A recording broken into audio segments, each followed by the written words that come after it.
come to the bold analysis. Matiang'i has made his statement today.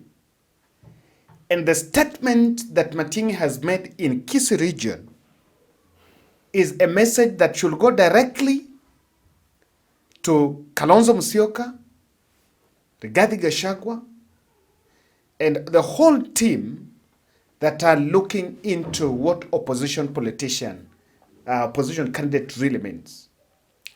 And I think if it is about meaning business, the former Interior CS has told the country that he means business.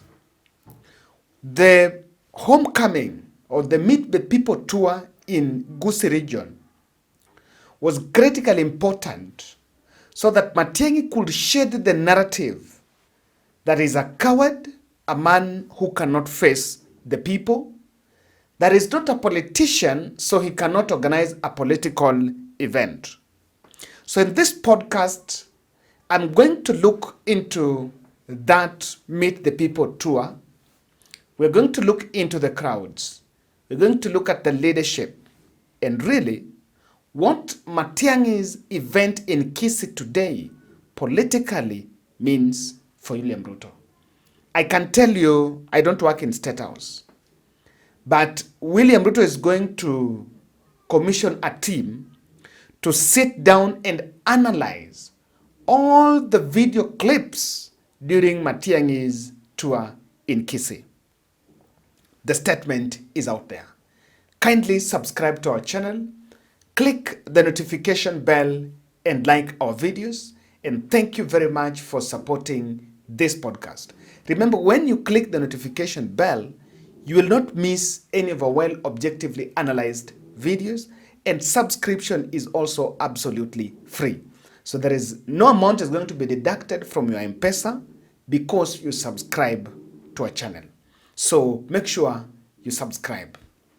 A question everyone has asked: will Matiang'i sustain the momentum?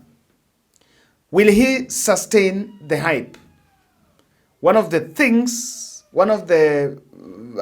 dominant factor on opposition politicians is about sustainability, and time will tell. First, he made the first visit in a place known as Kijauri. I think if I've pronounced it right, that could be Nyamira. And there was some police presence that place before he actually made his way to attend the event in that place. And he started in Nyamira. That was the first place that Matiang'i that was his first stopover in Nyamira. And actually realized, and I wanted to watch this video, heavy convoy that accompanied him during that Gusii tour. Look at this.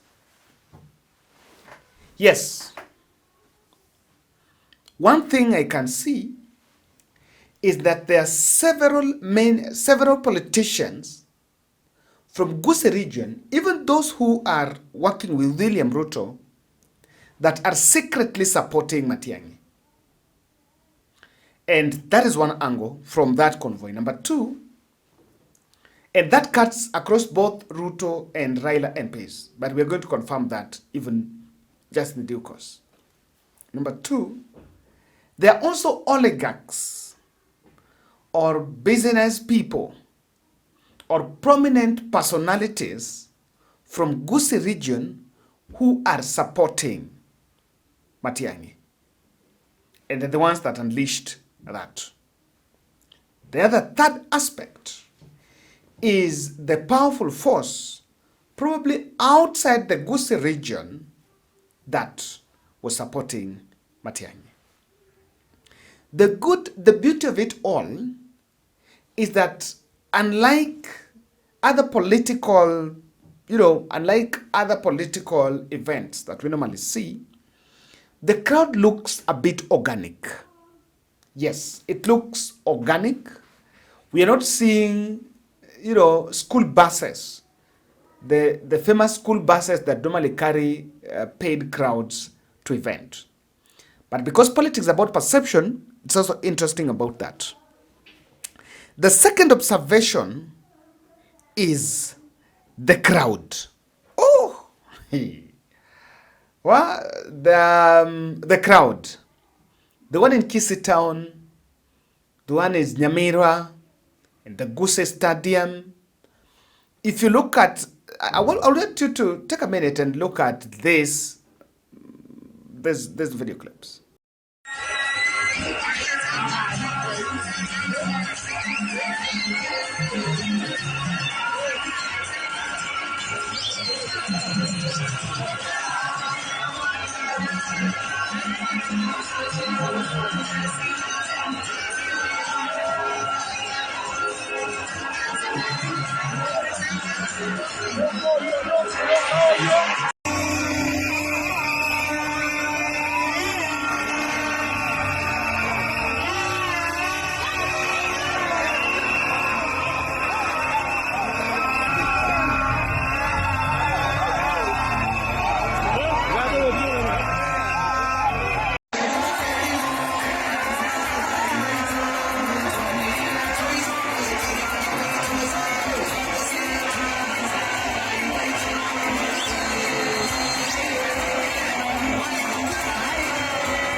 That is the depiction of the crowd.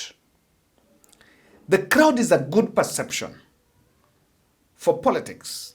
The optics sometimes must work for you. And what that means is, I saw people talking about the audacity of hope. That people are looking for hope. And I think Matiang'i has awakened a significant chunk of the population right there. And we've been saying that for quite some time, William Ruto has lacked alternative voice. We have been telling Rigathi Gachagua and Matiang'i and Kalonzo and the team that it is not enough to be calling press briefings in Nairobi. The real politics is what you go to talk to Wanjiku one-on-one. I'm glad that Matiang'i's first public appearance is not a press briefing. It's actually a meet the people tour. Because the decision is going to be made by the voter. The decision is going to be made by the voter.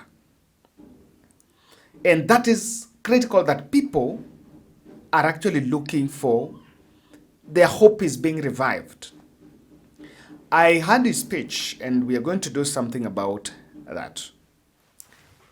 Then, after Nyamira, Matiang'i went to Kisii. And interestingly, he first went and had a closed-door meeting with Arati in Arati's office. Remember, Kisii have two counties, the Nyamira and Kisii County. So when he went to Kisii, he did not just go to the ground directly. He first went and met Arati, and that is the photo you are seeing here. Well, meeting Arati, the crowds were actually outside waiting for them. Then when they left office after meeting Arati for a short meeting, that meeting with Arati was very critical for Matiang'i's bid, especially the Gusii tour number 1. It actually shows that is not selective, that is willing to work with the ODM battalion in Kisii. Remember, the senator and the governor were all elected on ODM ticket. So with Matiang'i in this equation, it is critical, right, to say there are all the reasons to believe Raila will not say Ruto torture, and it will not have any impact. Number 2, after that, he was in the same car with Matiang'i. Arati was in the same car with Matiang'i. When they were going to Kisii, they were with the governor. the Nyamira governor, actually with the senator.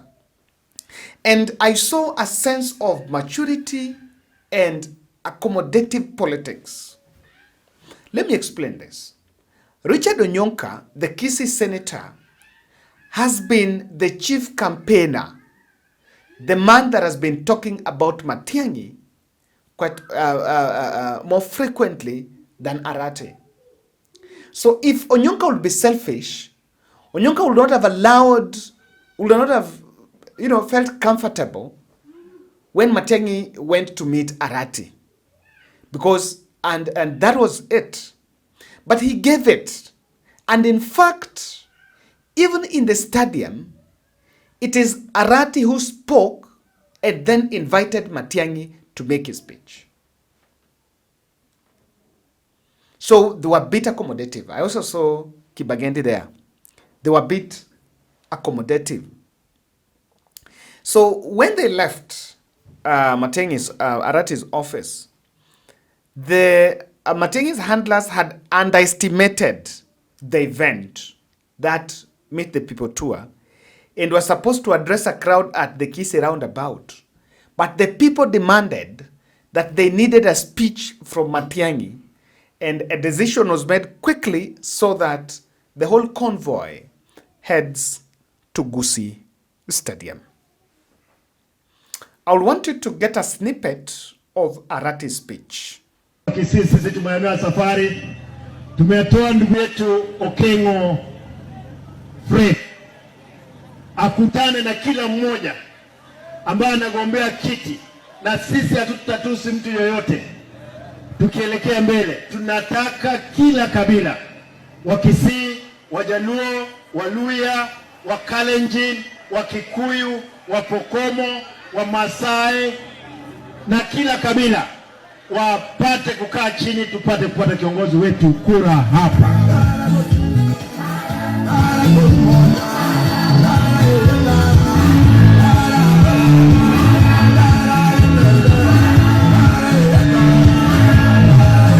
Madi nganye toreko musikio muyaigo ndente umheshimiwa Oito tegerera president yaito etukwanere umheshimiwa Kibagendi. Thank you, you have been consistent. Mheshimiwa Onyonka Roma itese yiko abekire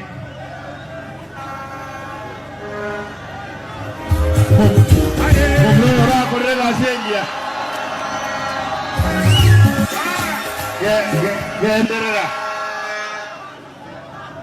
entayete umheshimiwa Nyamoka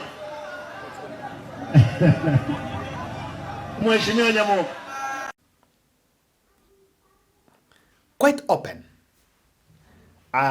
Of course, he spoke some part in Kisii, but we captured what he said in English, and I believe what he said in Kisii was household politics. We may not get to that, but because what he said in English and Kiswahili, probably that's what he wanted the rest of the country to listen to. And in a very clear message, the willingness to support Matiang'i is there. And after that speech, I listened to Matiang'i. And there is a message that comes out. But you will also remember that throughout the speech, the crowd kept on chanting, Ruto must go. From Onyonka, the time they were also in the Kisii town, even the time Matiang'i was talking, the rallying call was Ruto must go. And it's becoming more fashionable for the country to say Ruto must go. Matiang'i's speech veered off the anti-Ruto rhetoric, which could be used by his opponents to trivialize and deflate his Meet the People tour. Yes. This is what I have been saying. Even in that coalition, let them have different competencies. Let Rigathi attack Ruto. He's best at that. He will do that. Oh, Rigathi is best. Well, just a side note. Can I play this video? I had Rigathi saying kwamba Ruto alikuwa Rome. in Italy, Ruto akapewa candle. Awashe candle and the candle, he could not light the candle. Because of the blood. Because of the blood, you know. Ameambia polisi ni watoto ya jensi, watoto wachanga. Damu ya hiyo watoto ndio inamsumbua saa hii. That is why he is not sleeping. Umeona ameenda pale Roma, amepewa kando, amejaribu kuhakisha imekataa kuwaka. Ile mtu yote alihusika kumwaga damu ya watoto ya jensi. Akiweko yeye na huyo Mr. Yesa, kwa sababu hao ndio walimwaga damu ya jensi. Hawatapata amani maisha yao. Kwa sababu hao watoto hawakuwa na hatia. Walikuwa tu wanataka ukweli, wanataka haki ya Wakenya. Na kwa sababu bunge imenunuliwa, ubizani imenunuliwa, ikabidi watoto waongee. Mimi singechukua pesa ya William Ruto nikubali auwe watoto. Na ndio mimi nikiwa deputy president. Mimi sikuongea kama niko nje. Unajua atasema Okay, listen to that part, baby. There are two clips. Now there is another he's saying. The moment he realized Ruto is not willing to, to manage the drug menace, is the time he appointed 2 drug lords in his cabinet. I'm telling you. Now, that is what I like. Let Rigathi do the dirty talk. Let Rigathi do the dirty work. And then let Matiang'i bring the sanity. Let him talk about the competency. And indeed, I've listened to his voice. The call for people to register as voters. I've been making that call in this podcast.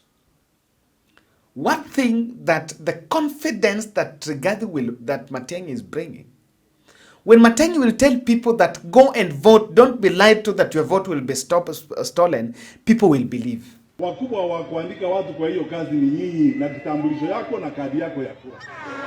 Hiyo sio kazi unaweza kwenda ujitangaze huko eti mimi nimepewa kazi. Hiyo ni kazi unapewa na wananchi nyinyi. Jewono mwategetende wenga utayarende elinde muruo mumanyi ko bangabuna mokondika. I want to tell you this, my friends. Because I know when there are challenges in a country such as we have now, and we have many challenges, let us not pretend we have serious challenges. We can very easily be tempted to miss each other, we start beating each other, to be divided and to mess ourselves up and destroy our country. I want to ask you, my fellow citizens, tafadhali nawaomba, tusipoteze imani. Let us not lose hope in our country. Tukae na imani. We are a country that is built on resilience. Hizi shida zote tuko nazo hapa, tushikane sisi wote. Siku hiyo ikifika tutavuka hiyo daraja na tutaenda mbele. Mungu atatusaidia tufix hiyo maneno ili nchi yetu iwe sawa sawa.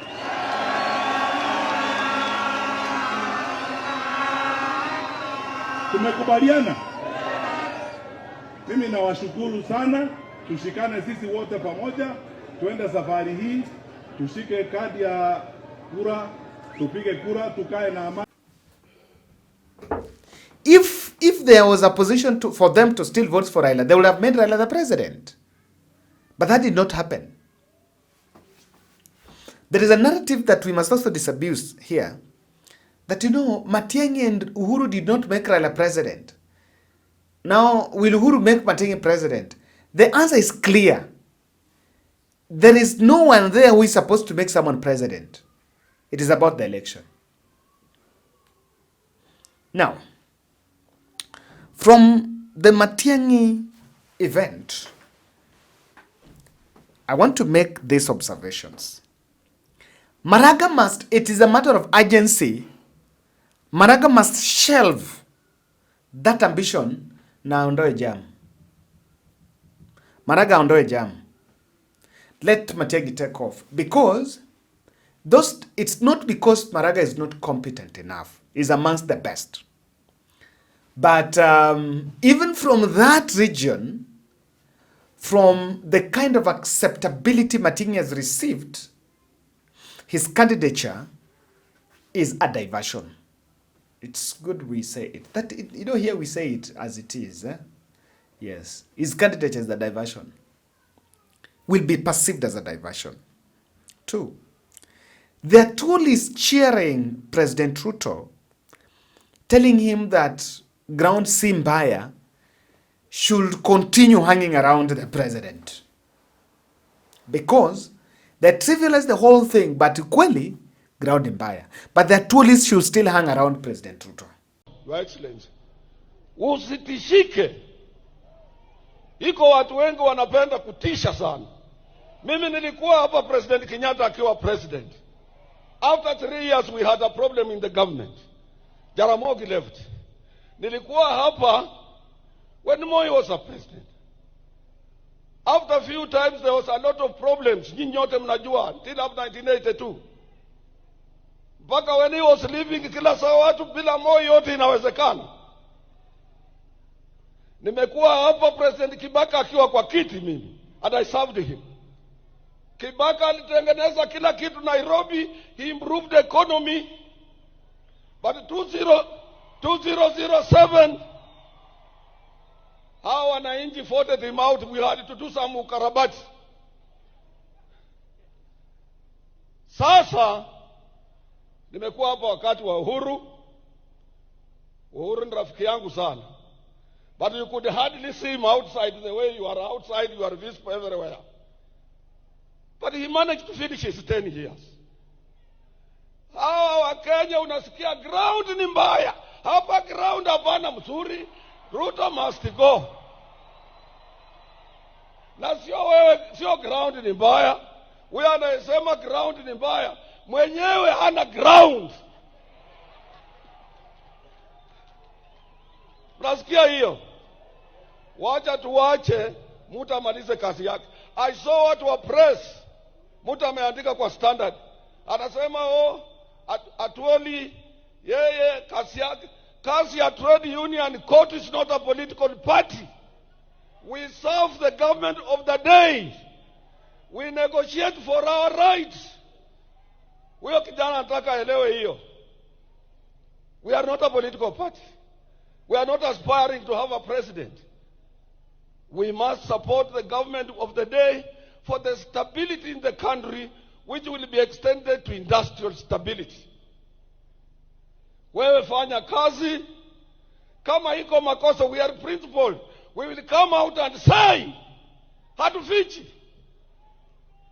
Kama iko watu ambao ni corrupt, we will tell you and take action. Na usitishwe.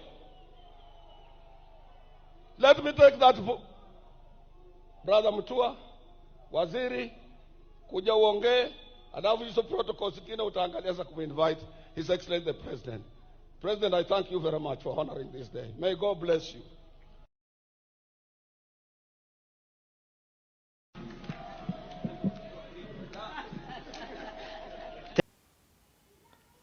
I realized that government bloggers are running a narrative that Matiang'i should deputize William Ruto.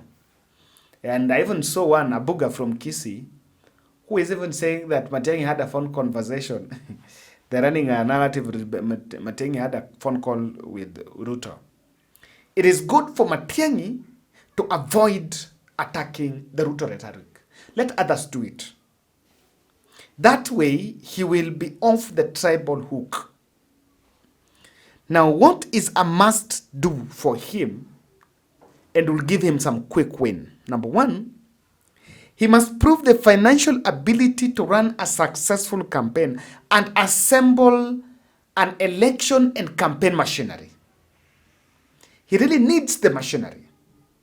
From the Kisii, it is boyhood support. It is homeboy support. But as he steps out of the Kisii region, what the country must see is his campaign machinery. I did not see it in Kisii. But of course, I didn't expect to see it there, because there is no match. Number two, and on that, I believe he needs to maintain that momentum. I've been saying, traverse the region, traverse the country, as he's saying, so that you show people who you are made of. Number two, it is also true that you can run attractive messaging devoid of Ruto rhetoric without abuses and insults, and still people listen to you.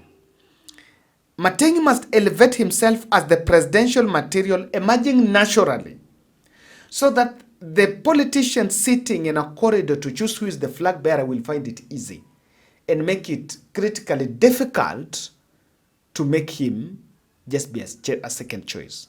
Remember, Ruto is waiting for who is disgruntled amongst those team to be planted as a candidate. On the question of economy, you must come out and speak about the alternative solution, something that has been lacking in that opposition coalition. Thank you.